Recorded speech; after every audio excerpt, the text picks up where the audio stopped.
So I believe we are live, but I'll just wait a couple of seconds for it to catch up on YouTube. Let's have a look. So I believe we are live. Let me turn that down. Okay, well, hello everyone and welcome to the first episode, what we're going to call the coffee pod. As you can see, I've got my coffee with me today. And also I've got Sophie with me. So we're going to get into a bit of an introduction for Sophie in a minute. But I just want to shout out the sponsor of today's advert is Kenco we have today. So Kenco, if you are watching, you know, I expect the sponsorship fees and stuff. But yeah, I just want to say thanks to everyone who's joined us on the first live. And Sophie, thanks for being my first guest on the live as well. No problem. First things first, let me just try and use StreamYard for the first time and see if I can do this. Oh, yes, we can. So we had Leanne in first. She was half an hour early, which is always good. We also have Peter, who has been really good supporting my channel, and another shout out this morning. So thank you, Peter. And that's it so far in the comments. So yeah, guys, use the live chat and we'll try and answer any questions you may have. But Sophie, let's start with you then. So tell everyone a bit about yourself then. So yeah, tell us your story. So obviously I'm Sophie. I'm a full-time NHS nurse and part-time eBay reseller. I also sell on Vinted and Depop and Facebook Marketplace as well. I started reselling in January this year, so I'm still quite new to it, still kind of learning as I go. And yeah, I've just really enjoyed it. I kind of started it because I wanted to kind of have my own thing, have my own business, and also just try and make a little bit of extra money, you know, on the side. And yeah, just really enjoyed it and just want to take it as far as I possibly can now, really. Great. So what was it that made you get into reselling then? Was it YouTube videos you've seen the people doing it, or because I know for myself it was watching the likes of Peter who's in the chat and also Nick Hills, etc., and George Ross that got me into the idea of reselling. But what was it for you? At the time, to be honest, I was totally skint and just looking for ways to make extra money, to be honest. I've always wanted to be able to like have my own business and hopefully, you know, be able to just work for myself. But to be honest, at the start, it was just trying to make extra money. But I really enjoyed doing it. So then I started to go on YouTube and find, you know, other channels, try and learn a bit more. So I follow people obviously like Nick Hills, Cooking the Haydens, Chaddy Pete, ABL Reselling, Hairy Tornado, a few like loads. I subscribe to like loads of channels, to be fair, and everyone's got something different to kind of like offer, so you can learn, you know, lots of different bits as you go, really. Sure. Okay. And you obviously work full time as a nurse. So how do you fit your eBay in? Because I do eBay full time and it's a challenge itself at times to get everything done in the day. So where do you fit your eBay in? And do you have sort of a schedule of the amount of listings you want to get up? Where do you do your packaging? I know you sort of mentioned before we started the live, you've just been doing your packaging and stuff. Yeah. So where do you find the time? It's quite difficult, really. So in the morning when I get up, first thing I do is I check my eBay, see if I've got any offers to send out. Obviously see, you know, has anyone bought anything? Have I got any listings that are like coming to the end? Because I pretty much do buy it now for everything. So I'll go through that, maybe send out some offers, and then I'll delete some listings and do sell similar for the ones that are coming to the end rather than just letting them relist. Yeah. And then I kind of trot off to work. Quite often have put a few, you know, parcels in my backpack so I can drop into the post office on my way home, post them off, and then come back again. Obviously, come back home. I tend to just sit and chill for a bit, do my dinner or whatever, and then I spend 1 to 2 hours in the evenings, just listing stuff, really, sorting things out. There might be like, if I've had things for like quite a while, I might look at things like changing the title on them and, you know, stuff like that. And then I kind of just watch YouTube and stuff like that afterwards, really. Yeah, but absolutely. I have like a 3-day handling time because like if I do 2 12-hour shifts in a row, then obviously that's that's the day, 2 days gone anyway. So yeah, that's kind of how I do it, really. Perfect. Okay, well, let me jump to the chat because otherwise I won't be able to catch up. So we got Chris who's joined us. Hi, Chris. As I mentioned, we have Peter. I'll go back to Peter's question. Jonathan Boulding, who was on the chat with me the other day, my cousin. Been looking forward to this all day. Thanks, John. We got Ian J in. We've got Night's Life here as well. Rich done a great video yesterday at the car boot local to me. And let's go back to Peter's question. And I'll let you answer first. So Peter's asks, what have you found the most difficult, frustrating thing about reselling? One thing I find really quite frustrating is the amount of people that do kind of waste your time a bit, to be honest. I've stopped, to be honest. I don't know if it's a good thing or a bad thing to do, but I think it's just down to my patience levels, really. But I've stopped replying to messages when they're constantly asking for like measurements and, you know, things like that. Because I'm just like, you're not going to buy it anyway. Clearly not going to buy it. Sounds like a problem already as well, yeah. Yeah. So I've stopped wasting my time trying to dig everything out and then, you know, measure it out, send off all different pictures, and then they just go, yeah. So yeah, I don't even reply at all, yeah, I used to do it all the time, and then I was like, do you know what? I'm just not even going there anymore. So No. I don't. I just think, you know, if they want to buy it, they're going to buy it. Like, you know, I had a very blatant over-the-shoulder animal bag, very blatant medium-sized kind of bag. So I was like, oh, can you send me the measurement for this? Can you send me the measurement for the strap and that? And I was like, no, mate, no. So yeah. Too many questions at the start before you even made the purchase as well. Yeah, I mean, you're not going to buy it. You know, you don't go into a shop with your tape measure and that. Do you know what I mean? So I'm like, no. Yeah. Now, my frustration comes from the other part as well. So part of my frustration is once they have bought it, then all the questions come. There's nothing more frustrating when they've took your item off sale effectively, and then they want to ask you questions about it. But my main frustration at the moment is my storage space. You can probably see it's quite messy behind me. It's quite cramped behind me. So storage space for me is a real issue. But until we move house, I don't want to just get sort of a temporary storage. I don't want to pay for storage. So I'm really trying to use my storage space to the best of my ability. But I think if anything, that's going to slow down my growth for a couple of years. Yeah. Just because I can't go out and buy as much I want to buy and list as much I want to list. Yeah. Because sorry, go on. No, carry on. I try to sort of list 15 items a day where possible, and then I draft sort of 10 or 15 as well, just for the days where you want a day off and maybe the weekend. Yeah. But I've recently slowed down on that because of storage space. Yeah, so that's it's a real good idea, actually, drafting. I've never done that, and I didn't really think of doing that, so that's a really good idea, actually. Yeah, I think it's because the way I look at it, I think eBay likes your store to be active in the sense of, like you were saying there, sometimes you delist and relist. Yeah. It's the activity on eBay. So I find by having the drafts, it does allow me that after the boot sales on Saturday and Sunday to, if I want to, take some time off, take some time away from the business, enjoy family life as well. Compared to feeling like when you work for yourself, you're constantly working, because that's how it felt at first when I first started. So, I would say that is my biggest frustration as well. Yeah. So you mentioned platforms. What platforms do you sell on then? Because I'm just eBay. I mean, I've done a bit of Facebook Marketplace, but for me, there's too many time wasters. Yeah. What do you sell on? I do sell on Vinted as well, Depop, and Facebook Marketplace and eBay. Like you say, Facebook Marketplace, it is full of a lot of time wasters. You know, the amount of messages I get through saying like, "Oh, is this available?" and you're like, "Yep," and nothing. And I find I get a lot of spammy messages through Facebook Marketplace as well, being like, "Oh, is your product like this?" and like some weird link to click, which obviously you don't click it.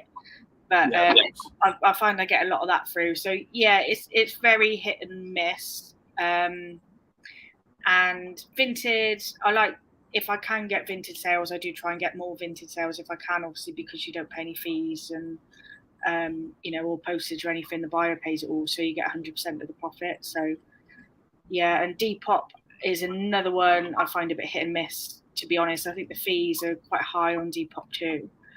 But the majority of my sales do come from eBay, with little spatterings kind of on other platforms as well. Sure. And how do you list on them platforms? Do you use like Zip Sale, which is quite popular at the moment in the sort of reselling community? Do you use that program? Do you?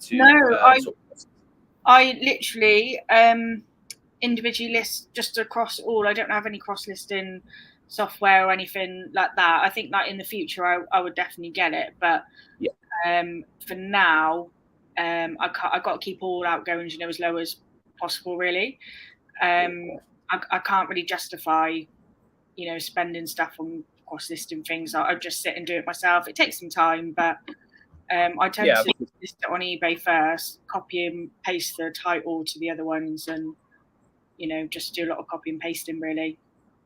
Sure. Okay, let me highlight this comment from Leanne. She says, Faye and Simon, married to reselling, have a standard reply stating the item is already packed and details are in the listing, which is not a bad idea, actually, because I know that frustration where they want every single measurement. And, that takes a lot of time sometimes to give them all that. And when they're not going to, purchase the item, it is quite frustrating. What I've done, I haven't sold a lot of clothing myself, but when I have done, I've kind of used a tape measure during the picture process to actually show the measurements. But even then, the amount of messages you get saying, what's the length of this, what's the length of that? And it's like, have you looked at all 12 pictures? And, it can become quite frustrating as well. What's Chris saying? So Chris is saying about Vinted. What's it saying? Vinted just annoying when the buyer doesn't leave feedback when it's arrived, so you need to wait 4 weeks to get paid. Well, I've never used Vinted myself, but I didn't realise that was a thing with Vinted. So I'm guessing until they leave feedback, you've got to wait. Vinted, so Vinted don't class the sale as complete until feedback is left. If the buyer doesn't leave you feedback, Vinted will do an automated feedback, just giving you 5 stars.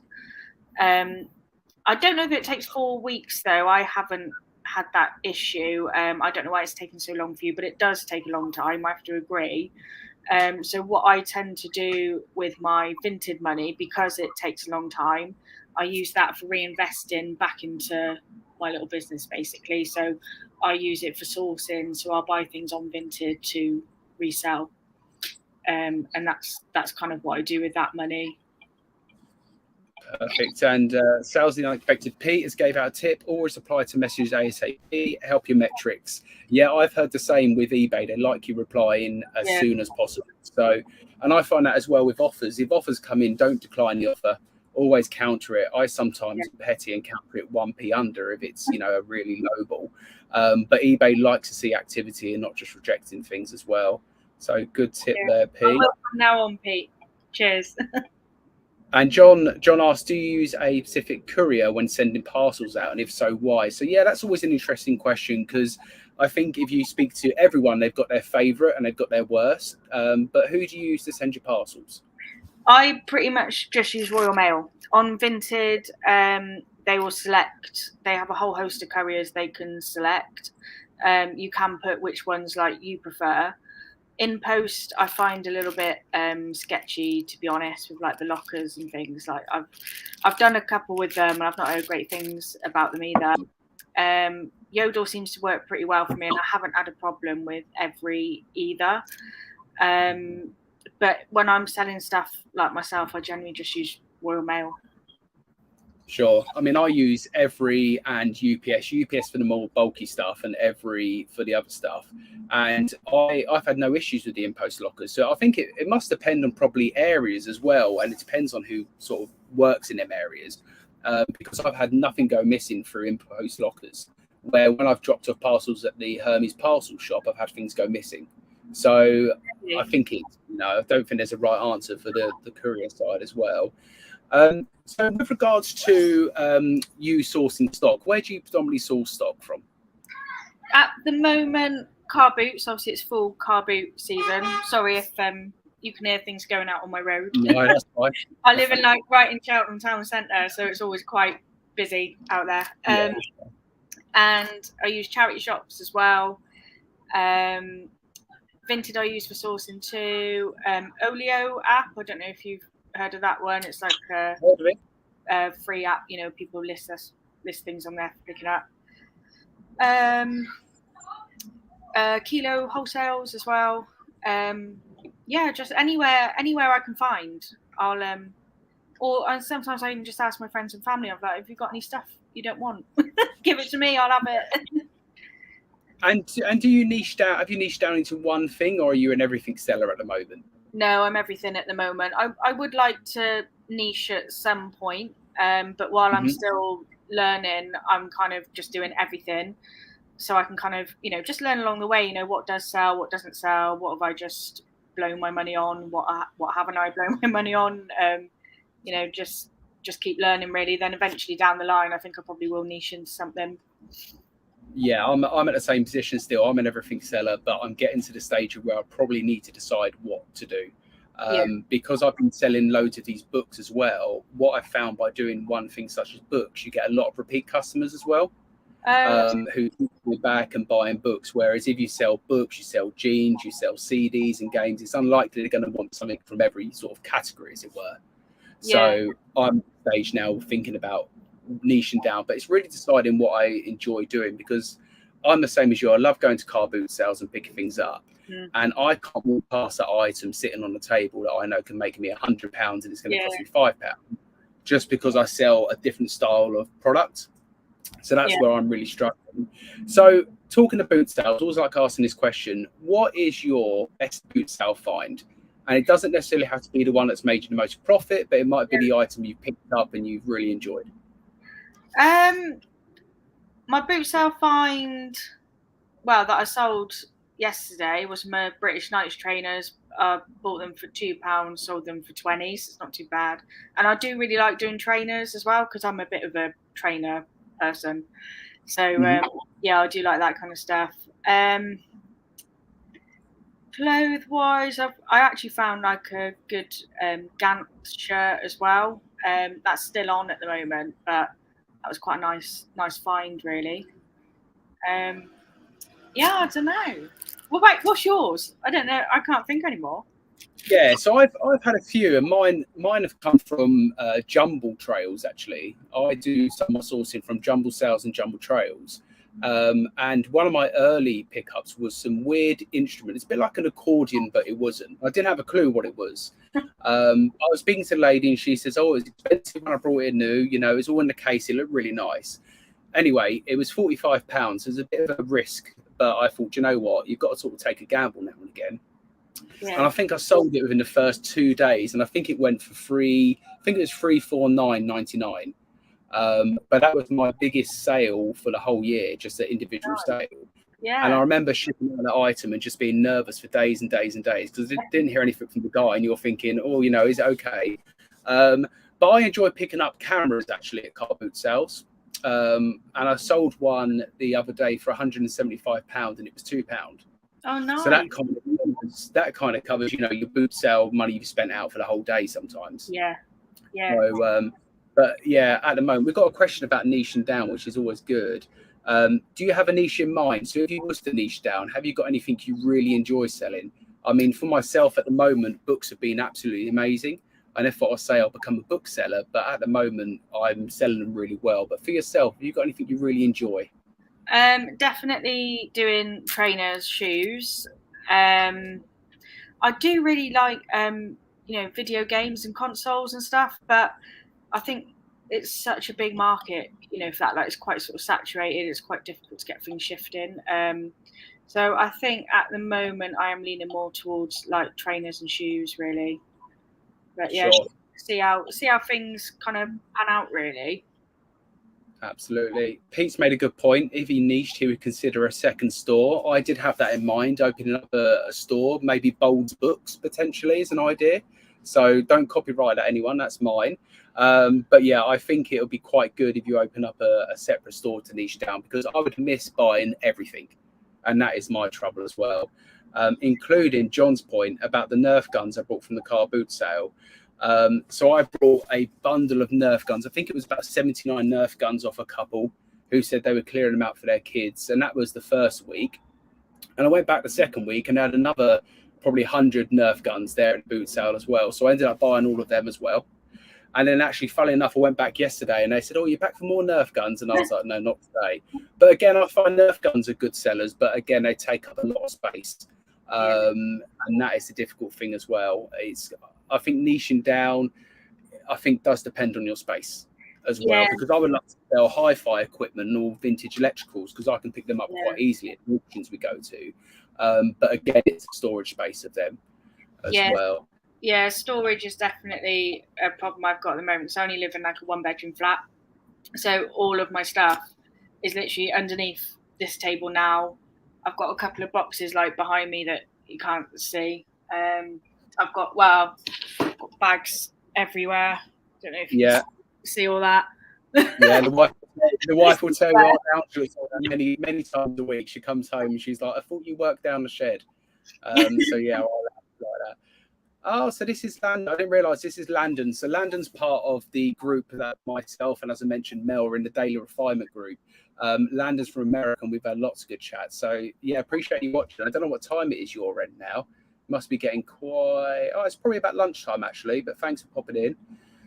Knight's Life. Oh, he stole bold books. So there goes that idea. So I thought he might. Sounds unexpected. Yeah, 100 Nerf guns. It was over that actually. I think it was in total, I think I had about 160 Nerf guns and then 100 accessories, all the clips, all the bullets. It was basically a whole boot full times 2. So yeah, that's a bit of a crazy buy. So how many items have you got in your store, Sophie, then? What's your eBay store look like at the moment? How many items have you got listed? At the moment, I've got about 147. I did have 118 when I spoke with Nick and Pete and Derek. So the reason for that boost actually is because I've got a friend who I met through Instagram who's reselling and also lives in Cheltenham. So we met up, and we're kind of just trying to like help out each other. So we're doing kind of a bit of a consignment thing. So she had literally 2 massive bags of just death pile stuff and just said, list them and we'll split the profit 50-50. And that's pretty much kind of what we've been doing. So it keeps my eBay ticking over. It means I can constantly list stuff.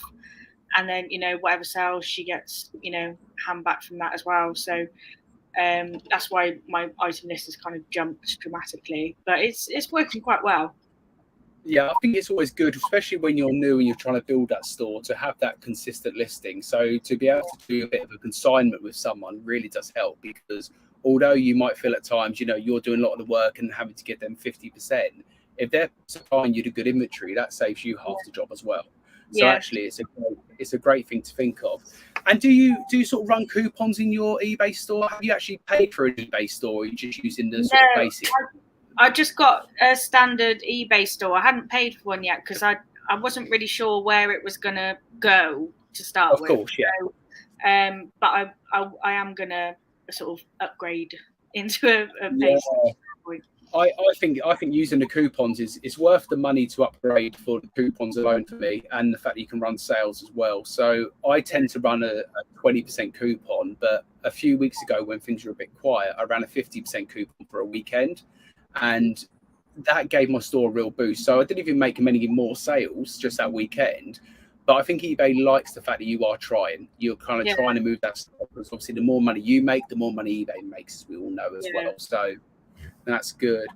Okay, so you mentioned about, looking to take the plunge. When do you feel you're at the stage of where you feel, do you know what, I'm going to go full-time eBay? Or are you at the stage of where you're not going to go full-time eBay? Because a lot of people do it part-time and it works. Yeah, I would like to go full-time.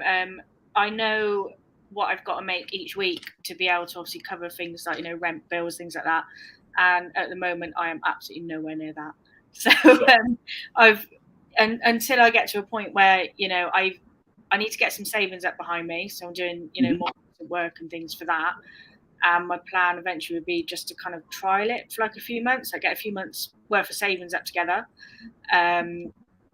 And be able to have, a few months out, trial it, and then just see how it goes. But until I've got either the savings or I'm making what I know I need to make, each week consistently, then that's when I'll go full time, really.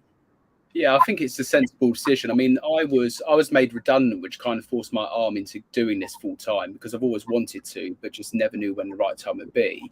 And luckily, I had 6 months worth of redundancy pay. So worst case scenario, if I didn't sell one item, we can afford to pay the mortgage, pay the bills for 6 months, and I can go back into recruitment is what I've done before.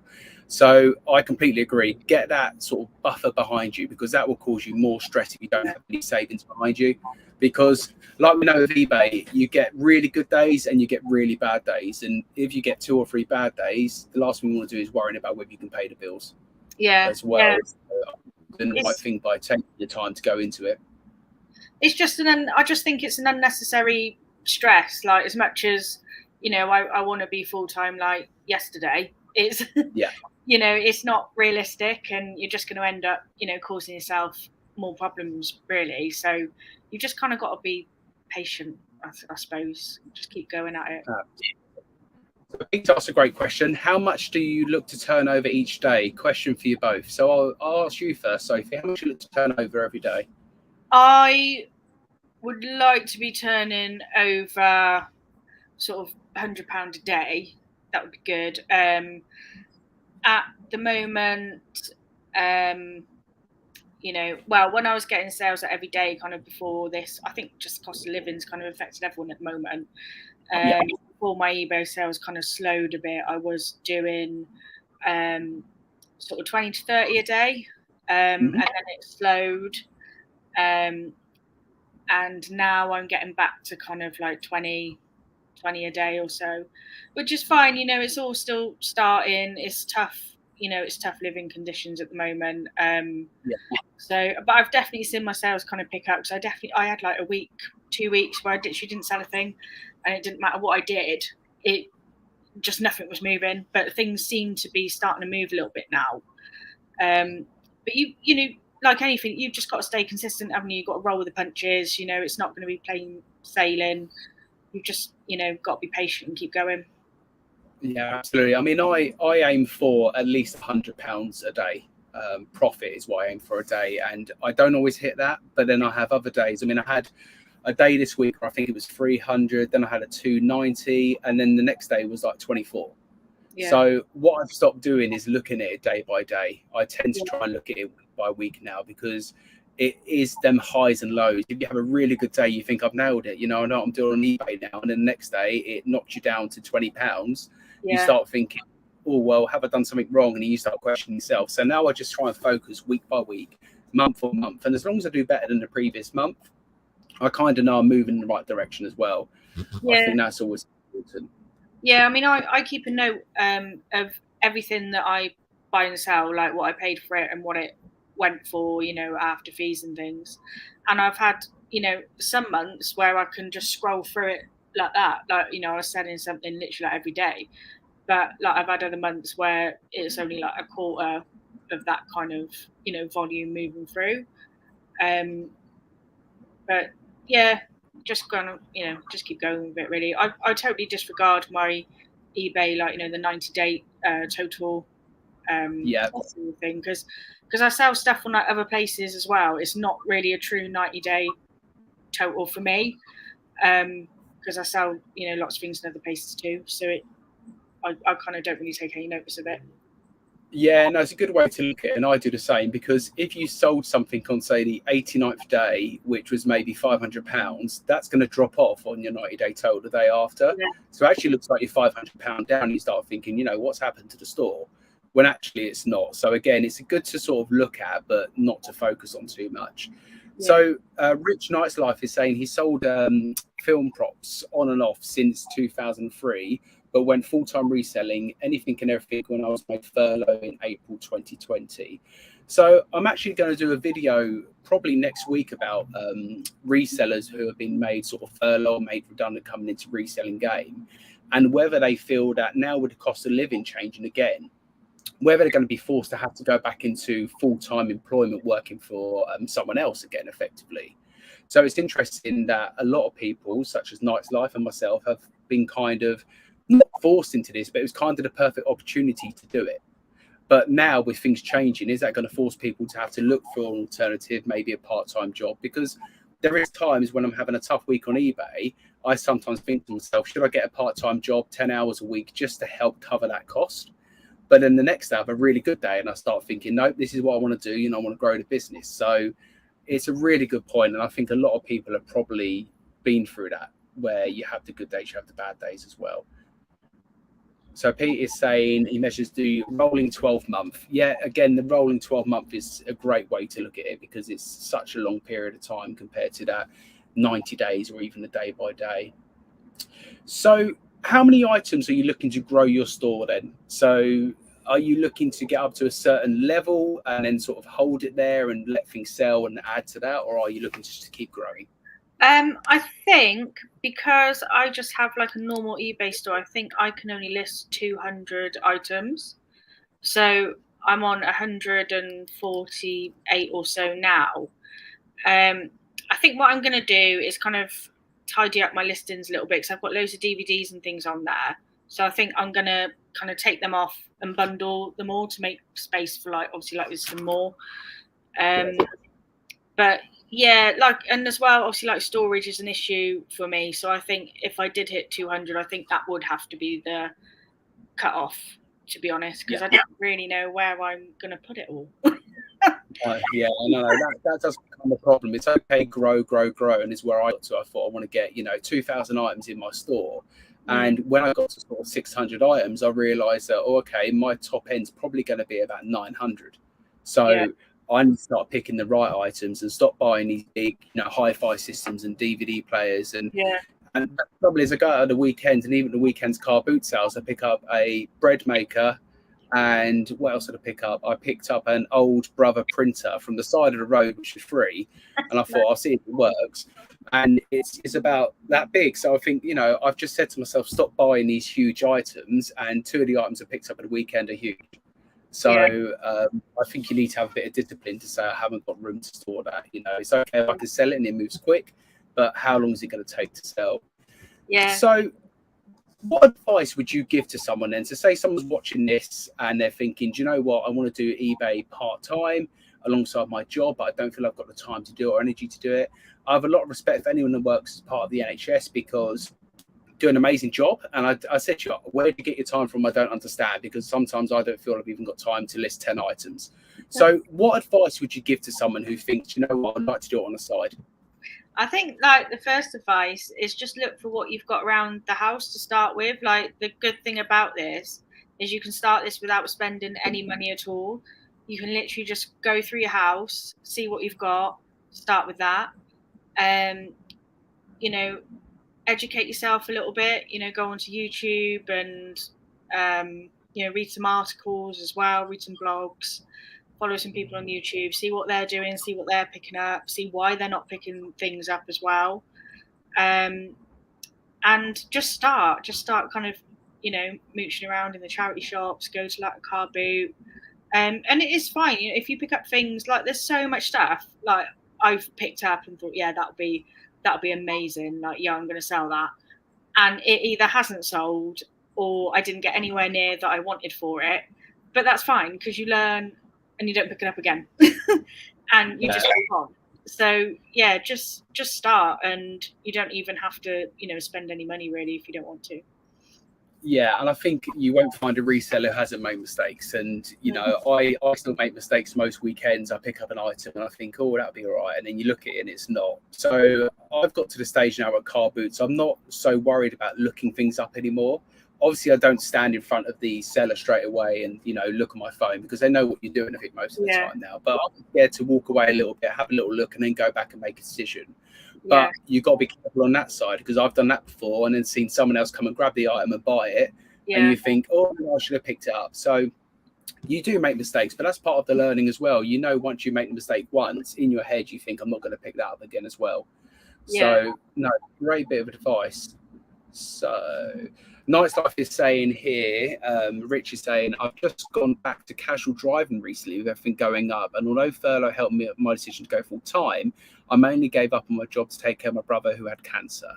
So, yeah, I remember Rich saying about his brother and also the fact he has gone back to casual driving. So it does go to show with everything going up at the moment, is it going to force people back into doing things that they might not necessarily want to do but need to do?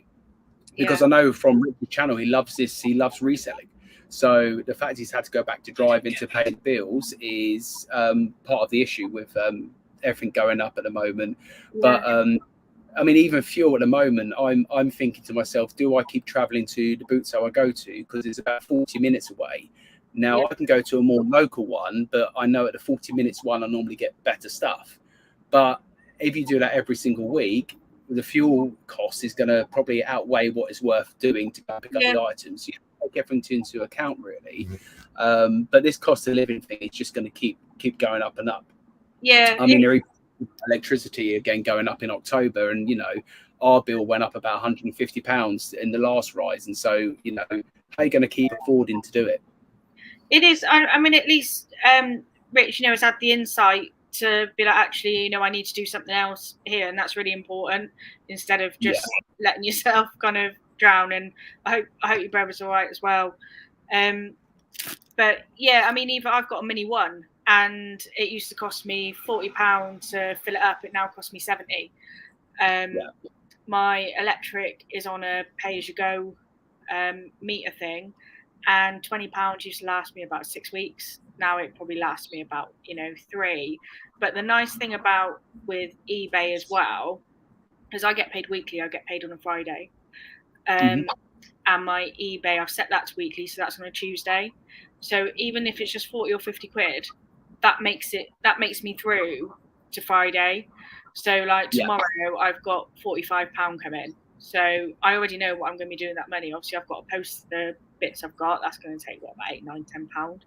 And then, I'm going to top up my electric with the 10, get some food with the 20, and that will see me through till I get paid on Friday.